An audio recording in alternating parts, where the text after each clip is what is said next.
Shalom. Shalom yang hadir secara online. Salam sejahtera semuanya. Ya, hari ini mungkin bisa dimunculkan. Puji Tuhan. Walaupun wajahnya tidak nampak, tetapi wajah saya nampak, bukan? Ya, oke. Ya, Pak Wen di Amerika, shalom. Walaupun di sana agak sudah malam, tapi ya sore ya. Puji Tuhan. Tetap semangat. Ya, hari ini kami di sini bersukacita. Semoga di sana pun yang bergabung secara online turut bersukacita. Ya, mari Bapak Ibu yang dikasihi oleh Tuhan, kita akan bersama-sama renungkan firman Tuhan hari ini, yaitu bertemakan misi kekekalan. Ya, kita akan bersama-sama membacanya ya di dalam Yohanes 3 ayat yang ke-16. Lagu yang sudah dinyanyikan dan lagu yang tidak pernah usang. Amin. Ini yang indah. Ya, yuk kita baca bersama-sama Yohanes 3 ayat yang ke-16. 1, 2, 3.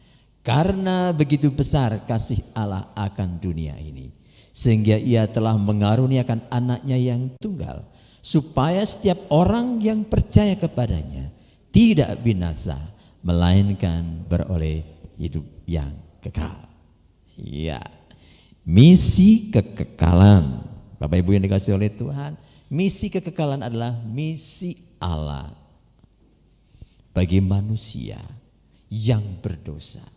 Ya, supaya setiap orang yang percaya kepadanya tidak binasa, melainkan beroleh hidup yang kekal. Sebuah misi ilahi yang bertujuan kepada kekekalan, menjangkau manusia yang telah berdosa untuk menerima kasih karunia.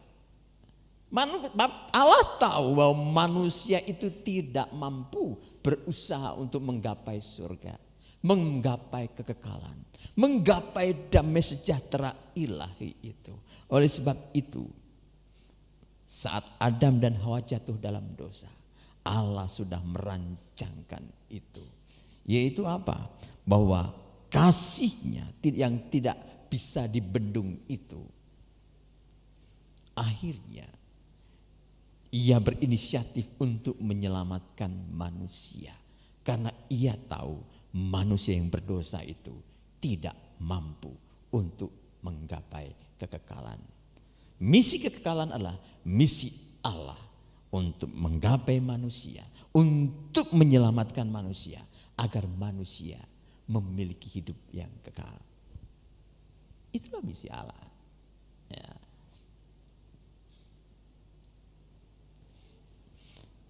Bapak Ibu dikasihi oleh Tuhan, manusia itu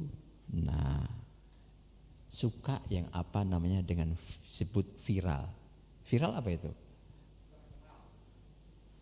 Tiba-tiba muncul, wah terus viral begitu ya. Inilah yang disukai orang atau disukai oleh anak-anak yang punya konten, yang punya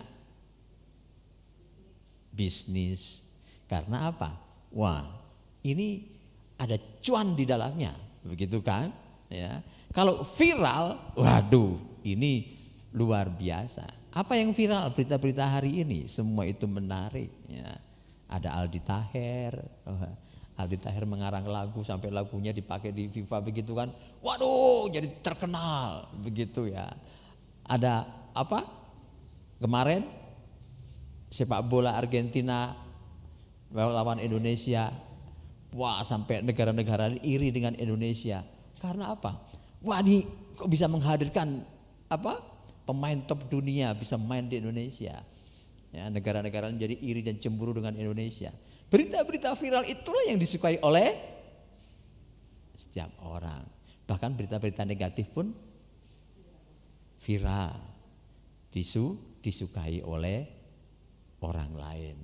tapi tidak disukai oleh diri sendiri. Tapi karena orang ingin viral, ingin dapat uang, sampai-sampai akhirnya apa? Memviralkan diri dengan membuat settingan. Begitu kan? Ada yang numpang untuk viral, namanya pansos. Numpang deh viral begitu ya. Jadi pas orang baru viral, aku numpang sajalah. Ya. Manggil dia jadi apa? Di podcastnya atau ikut memperhatikan. Itu sesuatu yang viral. Hari ini viralitas itu menjadi sebuah komoditas. Begitu bukan? Ya. Kita akan belajar di sini bagaimana hari-hari ini orang itu sampai istilah ada karena tidak mau ketinggalan, ada istilah FOMO. Apa FOMO? Itu ada tulisannya. Fear of missing out. Apa artinya? Takut kehilangan momen penting. Jadi kalau ada Coldplay, walaupun kita sudah belajar Coldplay itu bagaimana menurut firman Tuhan. Wah, tiketnya tahu harga dari 800 sampai 11 juta. Tapi ada yang jualnya 75 juta. Gila, gila gak? Padahal apa? Tampilnya konsernya bulan November, tapi Mei kemarin sudah dijual atau Juni kemarin habis. Ya, bagaimana itu? Tidak mau kehilangan momen. Ada baiknya kalau anak Tuhan itu jangan kehilangan momen, bagus juga ya. Aku tidak kehilangan momen untuk ibadah. Wah, aku tidak mau kehilangan momen untuk menikmati hadirat Tuhan. Wah, itu bagus banget kan? Sampai di apa tuh? Kalau orang Sunda apa? Dilakonan begitu. Namanya sampai apa namanya tuh? War tiket. Ya, istilah ada perang tiket, perang cari tiket. Ya. Bagaimana itu semua dilakukan supaya apa? Tidak mau kehilangan momen. Bagus juga kalau anak-anak Tuhan tidak mau kehilangan momen. Aku satu kali pun tidak mau kehilangan momen untuk beribadah kepada Tuhan. Amin. Amin. Ini ada baiknya. Ya. Ya, viralitas. Bagaimana? Kita akan belajar bersama-sama apa hubungannya misi dengan viralitas. Ya, kita belajar di sini bahwa viralitas menunjukkan keangkuhan manusia sebetulnya dalam sudut misi. Ya. Bapak Ibu, kalau lihat Yohanes 3 ini, yaitu percakapan antara Yesus dengan Nikodemus. Nikodemus itu apa? Tokoh orang Farisi, orang Yahudi petinggi yang luar biasa, ya, seorang guru Taurati, ya, kemana-mana pakai jubah yang besar, ya, dan dia ahli, seorang rabi, ahli kitab, pemimpin orang-orang Yahudi yang pada saat itu menjadi apa ya, geng ternak, mau kok geng apa itu, kelompok yang disegani begitu. Dan di dalam konteks ini viralitas menunjukkan keangkuhan seperti apa? Di pasal 2 sebelum konteks ayat ini, pada waktu itu mujizat pertama dibuat, yaitu air menjadi anggur. Terus yang kedua, setelah air menjadi anggur, ada viral lagi. Bayangin, waktu itu pertama kali mujizat itu dibuat, orang kaget nggak? Di perjamuan perkawinan sudah kehabisan anggur, tiba-tiba Yesus merubah air menjadi anggur. Wah, itu sungguh luar biasa, ya. Dan anggurnya itu makin diminum makin enak. Kalau orang menyediakan anggur yang pertama itu yang terbaik, tapi yang lama-lama makin sisa. Wah, udah habis. Campur-campur. sediakan, tapi Yesus menyediakan yang terbaik. Ini sungguh mujizat yang luar biasa. Kalau bangsa Yahudi ada seorang yang bisa membuat mujizat, dia ini nabi, dia ini utusan Allah. Habis itu ada terjadi sesuatu yang viral. Mana ada orang berani mengobrak-abrik apa? Bait suci. Kalau hari ini kamera menyorot saya, tiba-tiba saya tendang ini, bang, ya, bang, begitu viral itu. Murdianto GKRI aplikasi. Wah, pada saat itu Yesus obrak-abrik itu apa? Bait suci tempat berdagang, tempat untuk sarang penyamun, sesuatu yang mengerikan terjadi. Dan ada hamba Tuhan yang sangar. Wah, meja dibalikan, ya, dan diusir semua itu. Orang pengen supaya orang datang ke gereja ini diusir. Ya. Bagaimana? Terjadi sesuatu yang viral lagi. Ya, satu yang viral. Tapi viralitas itu menunjukkan bahwa itulah keangkuhan manusia. Sekaligus menunjukkan bahwa manusia itu apa? Bisa berubah-ubah. Keangkuhan dalam wujud apa? Bahwa manusia itu mau berubah kalau ada sesuatu yang viral. Kalau yang apa ini? Yang biasa-biasa saja enggak mau berubah. Makanya kalau ada kasus sesuatu yang enggak dikerjakan, enggak ditanggapi, ada apa? Mungkin komplain nggak tanggapi, keluhan nggak ditanggapi, langsung langsung polisi datang. Ada apa ini sopir bus truk tiba-tiba di apa? Dimintain uang, mau petugas dimintain uang, mintain uang ke ke sopir-sopir. Wah, kok ini nggak ada yang nolong, viralkan. Jadi sehari kemudian langsung ditangkap itu penjahat. Ya, kalaupun polisi, maaf polisi, ya, kalau saya nyebut polisi di YouTube itu banyak, ada yang berlaku tidak baik, viralkan, langsung apa? Pak, ini Pak, namanya siapa disebut begini-begini ini, viralkan. Wah, nama istilah viralkan itu apa? Seperti menjadi alat bypass untuk perubahan. Nah ini viralitas menunjukkan keangkuhan manusia. Manusia itu sepertinya harus dipaksa untuk berubah. Ya. Sekarang apapun bisa diubah dengan cara viralkan. Karena apa? Ada kamera. Tapi kalau di gereja jangan ya.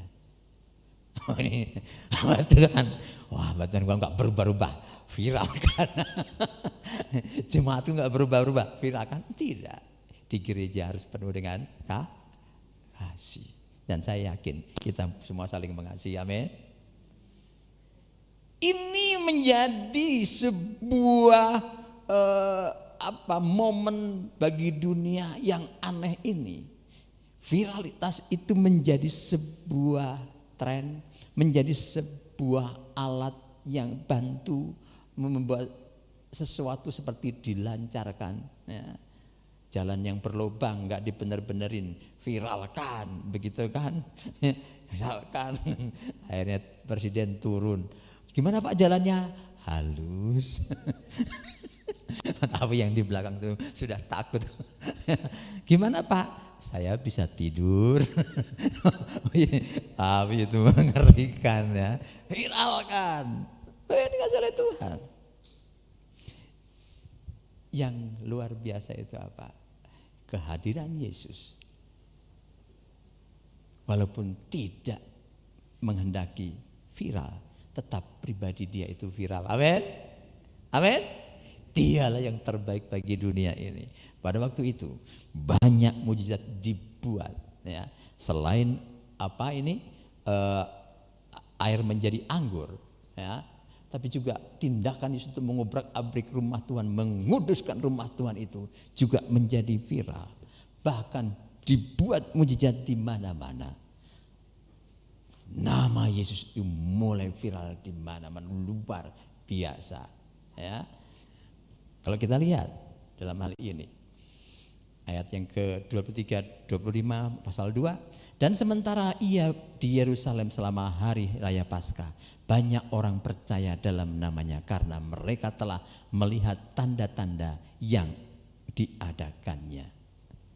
Ya, banyak orang menjadi percaya. Viralitas, Tuhan Yesus nggak mengejar viralitas, benar?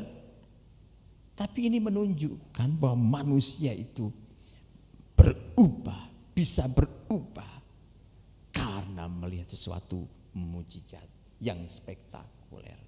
Ini menunjukkan sebuah keangkuhan juga. Hati-hati juga kalau orang selalu merindukan atau mengagung-agungkan yang viral begitu. Anak Tuhan dengan firman Tuhan, percaya kepada apa yang di dalam Alkitab ini, itu lebih berharga. Kalau mesti mengejar viral, oh sana ada mujizat, oh sana ada mujizat, betapa capek orang itu. Ya? Sementara mujizat yang terindah, terbesar sudah dibuat Yesus, yaitu di kayu salib. Amin. Inilah kebanggaan kita. Ayat 24 sebutkan, tetapi Yesus sendiri tidak mempercayakan dirinya kepada mereka karena ia mengenal semua. Dan karena tidak perlu seorang pun memberi kesaksian kepadanya tentang manusia. Sebab ia tahu apa yang ada di dalam hati manusia. Yesus tidak terganggu dengan viralitas manusia. Bagaimana oleh Tuhan? Kalau kita melihat di sini, bagaimana viralitas itu salah satunya mempengaruhi seorang tokoh yang besar yang namanya Nikodemus itu. Yesus diberitakan ramai di mana-mana. Penting juga ya. Kalau gereja itu sekarang kita sudah punya online, secara online dengan kamera yang bagus, dengan semua settingan yang baik. Ini juga akan memberikan daya tarik. Tidak salah kita membuat ibadah itu dibuat secara baik, sempurna. Untuk apa? Memberitakan kabar baik Tuhan. Waktu itu ada salah satu tokoh, yaitu namanya Nikodemus, yang tadi sudah saya bilang, tokoh yang besar, tokoh kenamaan guru Taurati, ahli Farisi. Waduh, hebat ya yang sana. Tetapi viralitas yang mengganggu dia itu, dia mau menyikapinya, tetapi status dan jabatannya itu sepertinya menarik dia untuk sembunyi. Dan pada waktu itu apa? Di pasal 1, di pasal 3 ayat yang 1 ini, viralitas Yesus itu mengganggu dia untuk datang kepada Yesus. Adalah seorang Farisi yang namanya Nikodemus, seorang pemimpin agama Yahudi.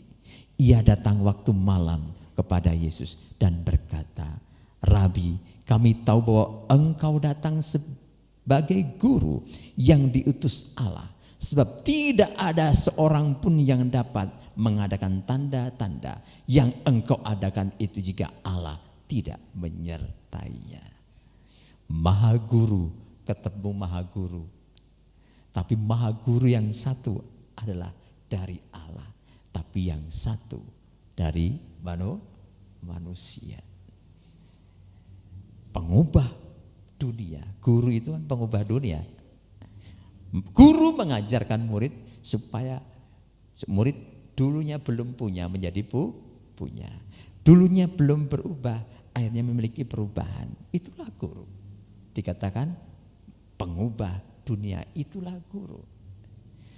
Guru Farisi ini bertemu dengan Maha Guru yang hebat, yaitu Yesus yang baru viral. Makanya dia menyebutkan Rabi. Waduh. Ini sebuah momen yang terbaik. Kalau orang bertemu dengan Yesus, itu sebuah momen yang paling indah. Dan inilah momen di mana keangkuhan itu mulai dengan viralitas. Manusia yang menunjukkan keangkuhannya baru mau berubah kalau ada viralitas.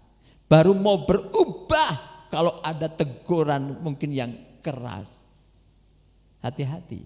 Ini menunjukkan kalau viralitas seperti ini, berarti manusia itu angkuh untuk menanggapi bisikan Tuhan. Manusia lebih suka hura-hura sana sini hura-hura, tapi tidak membangun sikap seorang murid yang mendengar firman Tuhan. Jadi dia harus senang mendengar teriakan, mendengar sebuah momen yang menggelegar begitu. Padahal Tuhan itu tidak selalu berbicara melalui momen yang besar. Alangkah indahnya kalau kita menjadi murid-murid yang baik. Kalau orang tua yang baru mengatakan, nak, jangan berisik. Begitu saja sudah mendengar, itu murid yang baik. Tapi kalau sampai mengatakan, jangan berisik.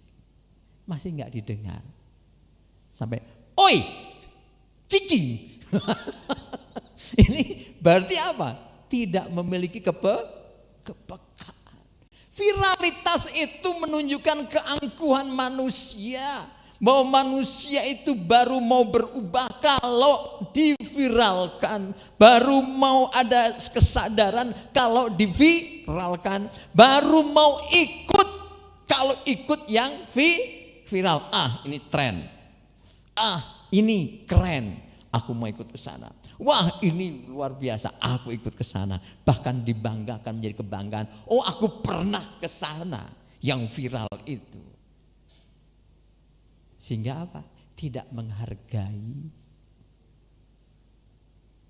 Saya bersyukur kalau Tuhan di sini menghargai hamba Tuhan yang kecil ini. Ya, udah kecil, keriting, ya, agak botak sedikit, hidup lagi, gitu ya. Itu sebuah hal yang baik kalau Bapak Ibu semua menghargai hamba Tuhan. Jangan pandang, ya, jangan pandang parasnya. Ya, itu namanya sepertinya menjaga diri saya ya. saya lucu pada waktu itu. Ya, ada seorang mahasiswa praktek. Ya inilah untungnya kadang-kadang ya mahasiswa praktek masuk ke sini. Ya dia pikir hamba Tuhan itu kan gede ya.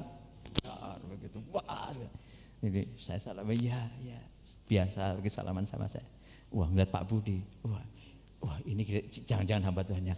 Siapa? Ya Pak Budi, Pak. Ya Pak, ya shalom.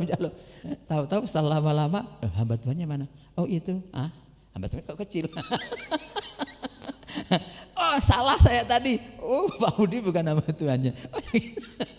Wah saya lihat, oh iya. Satu kali saya mungkin pernah cerita. Ada seorang mahasiswa mau masuk sekolah Alkitab. Namanya Tiranus, hamba Tuhannya kan sederhana. Ya, itu dosen, pagi-pagi ya rajin lah, korek-korek itu di paving block ada rumput dijabutin. Pada waktu itu masa pendaftaran, murid mahasiswa baru pada datang semuanya. Saya senang menceritakan ini karena itu kalau orang hanya menghargai yang megah gitu ya bahaya. Ini pembantu rektor ini, rektor satu ini korek-korek cari rumput dengan celana kolor begini. Kan belum ada kuliah kan, masih pagi kayak kolor begini, korek-korek. Tiba-tiba dari Manado datang. Ini calon mahasiswa.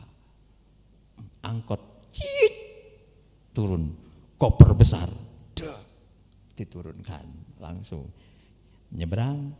Oh dia lihat, wah kok berat kopernya. Langsung, wih ada orang ini bisa menolong saya untuk ngangkat koper. Mungkin di gerejanya atau di rumahnya udah biasa. Itu angkat apa? Itu dibantuin semuanya. Langsung, Pak, lagi Pak, bisa tolong angkatin koper saya mau ke dalam. Lumayan lah itu 300 meter dari jalan gitu ya. Makanya, oh ya boleh. Angkatlah ini, pakai bapak tua ini pakai kolor, angkat. Di mana Mas? Oh, di sana Pak. Masuk terus. Ya, dia dengan bangga menjadi calon mahasiswa yang baik. Jalan. Bapak ini, mana Mas? Sebentar Pak ini. Oh sini aja Pak. Ya sampai di situ. Singkat cerita dia daftar sini situ. Hari itu selesailah pendaftaran. Ya, akhirnya tiba waktunya masa orientasi. Akhirnya masa orientasi tiba, akhirnya apa? Diperkenalkanlah satu-satu. Inilah rektor kita, inilah pembantu rektor 1. Betapa kaget dia. Itu yang saya suruh angkat koper. namanya Pak Sridari. Iya. Orang Jawa ya gitu. Aduh, langsung tahu. Ya, Bapak ini cabut, nggak jadi sekolah Alkitab keluar. Mengerikan juga ya kalau istilah begitu ya. Aduh, lucu juga Bapak Ibu dikasih oleh Tuhan, hati-hati ya. Kadang-kadang seperti bahkan saya juga belajar untuk menghargai siapapun. Dari situ sudah belajar kita. Ya, Yesus tidak terganggu dengan viralitas. Yesus lebih melihat hati. Coba next. Ya, Yesus di sini ya melihat siapa ini rabi ini berdialog, dia menuntun dialog itu sampai dengan sabar, ya, dengan sabarnya. Malam-malam sampai pagi loh ngobrolnya. Kalau hamba Tuhan, aduh, besok saya tugas, pulang dulu ya. Enggak, Yesus meladeni guru ini. Kenapa datang malam-malam? Dia gengsi kalau datang siang. Karena apa? Aku ini kan orang Farisi. Aku ini tokoh agama. Malu dong kalau aku datang kepada dia siang-siang. Siapa Yesus? Yesus orang Nazaret. Siapa Yesus? Anak tukang kayu. Dia masih sidik-sidik karena orangnya itu tenang. Orangnya itu mengambil keputusan itu dengan teliti. Karena dia orang Farisi. Jangan sampai mengambil keputusan salah. Dia dan orangnya memang orang yang terpandang. Punya harga diri yang tinggi. Tapi dia punya privasi. Dan itu Yesus hargai. Ngobrol sampai pagi dia ladeni. Ya. Inilah kebaikan Yesus yang luar biasa. Hal yang kita pelajari sama-sama bahwa misi Allah tidak tergantung pada viralitas manusia. Ya, orang kalau mau terkenal diperhatikan viralkan, baru mendapat perhatian. Orang nggak ditanggapi viralkan, baru dapat tanggapan. Tapi apakah Yesus mencari orang-orang yang viral? Tidak. Karena begitu besar kasih Allah akan dunia ini, sehingga Ia telah mengorbankan anaknya yang tunggal, supaya setiap orang yang percaya, katakan apa? Setiap orang yang percaya dan menerima sebagai juru selamat, tidak binasa. Inilah keadilan Yesus. Dia tidak memandang orang yang viral, yang ganteng, yang mungkin lebih dari yang lain, tidak. Dia menghendaki semua orang percaya. Untuk apa? Untuk mendapatkan hidup yang kekal. Ini misi kekekalan Allah. Tidak pandang bulu, tidak tergantung dengan viralitas. Jadi jangan dikit-dikit diviralkan ya, hati-hati ya. Protes, belajar untuk peka, belajar untuk memiliki kelembutan hati itu lebih penting. Ya. Ini. Dan sementara ia di Yerusalem selama hari raya Paskah, banyak orang percaya dalam namanya karena mereka telah melihat tanda-tanda yang diadakannya. Tetapi Yesus sendiri tak mempercayakan dirinya kepada mereka karena ia mengenal mereka semua. Dan karena tidak perlu seorang pun memberi kesaksian kepadanya tentang manusia. Manusia kadang-kadang ingin menunjukkan aku yang baik. Tidak perlu. Karena Tuhan itu tahu. Ia tahu apa yang ada di dalam hati manusia. Tidak perlu kita lapor kepada Tuhan mau gimana-gimana. Nih Tuhan aku begini, enggak. Tuhan tahu. Tuhan tahu hati manusia itu seperti apa. Mungkin kita banyak alasan untuk mengatakan Tuhan kenapa engkau tidak memberkati aku, kenapa aku begini. Sebenarnya manusia sendiri juga tahu kenapa kita mengalami sesuatu.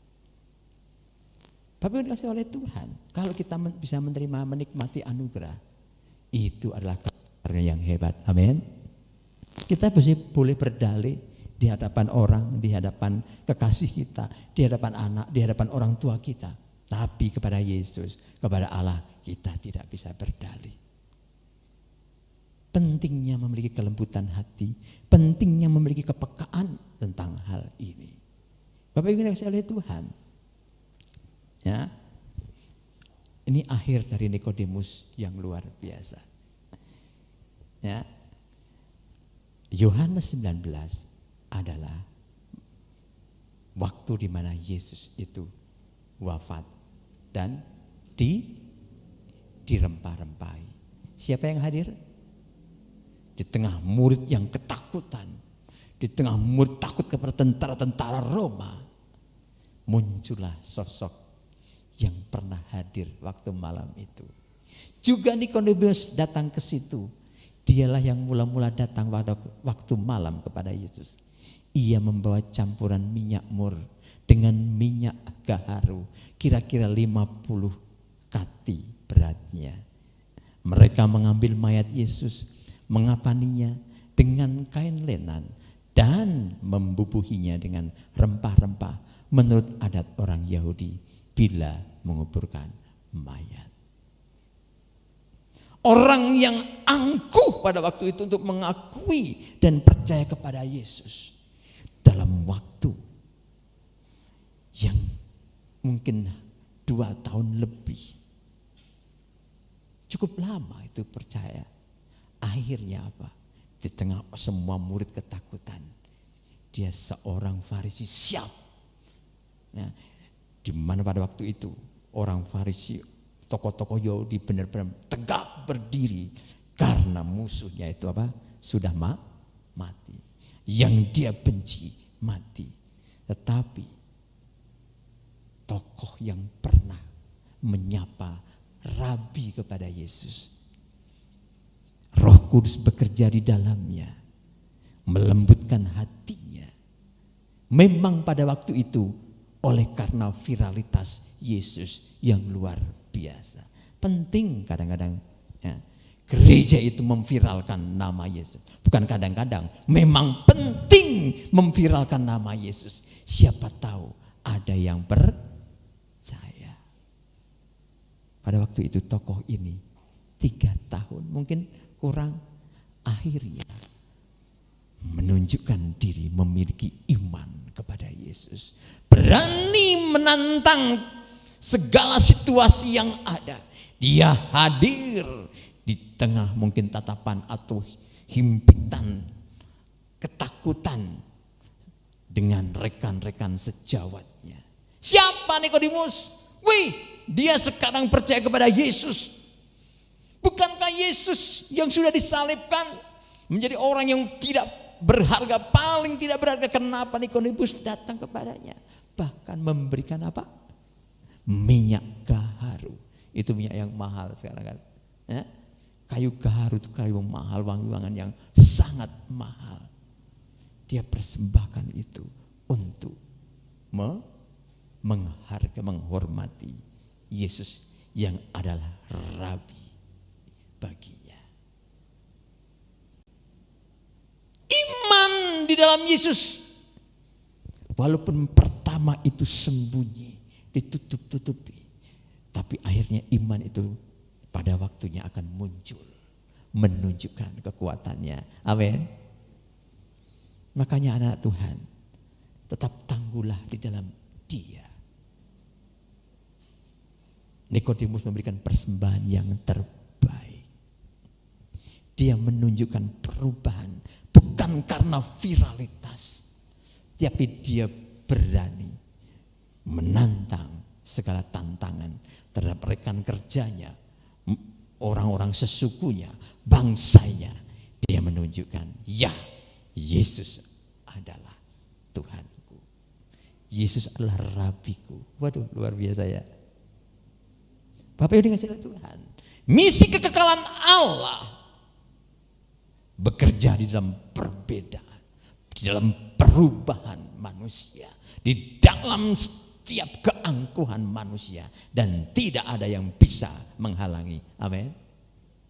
Kalau hari ini Bapak, Ibu, dan saya percaya kepada Yesus, prosesnya bukan proses murahan. Amin. Yesus sudah mati dan bangkit. Pada waktu kita percaya, itulah proses yang lambat dan pasti. Tetapi yang jelas, ada karya Roh Kudus di dalamnya. Ada, Tuhan sudah mempersiapkan puji-pujian yang indah di surga. Bukankah setiap satu orang yang percaya, ribuan malaikat di surga bersorak-sorai? Amin. Ini kita semua spesial yang percaya kepada Yesus. Amin. Engkau dan aku berharga di matanya. Mari, bukan karena viralitas, kita mencoba untuk datang kepada Tuhan. Tapi dengan kerendahan hati, Tuhan, aku mau melayani Engkau apapun bentuknya. Aku mau melayani Engkau. Biarlah puji-pujian itu hanya untuk Engkau. Karena memang Engkau yang patut ditinggikan. Hari ini kita tidak mungkin bersaing dengan Tuhan. Kita tidak mungkin bersaing dengan sesama kita. Karena yang kita naikkan dan agungkan, kita muliakan hanya satu, Yesus. Dialah Tuhan kita. Amin.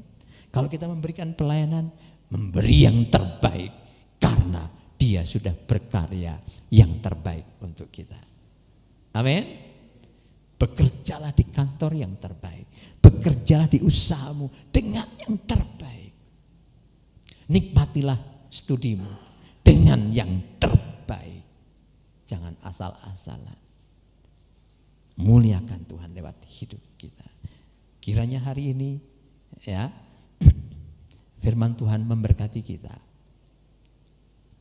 Ya, setiap apa yang kita pelajari hari ini, kiranya kita disadarkan semuanya adalah karena kasih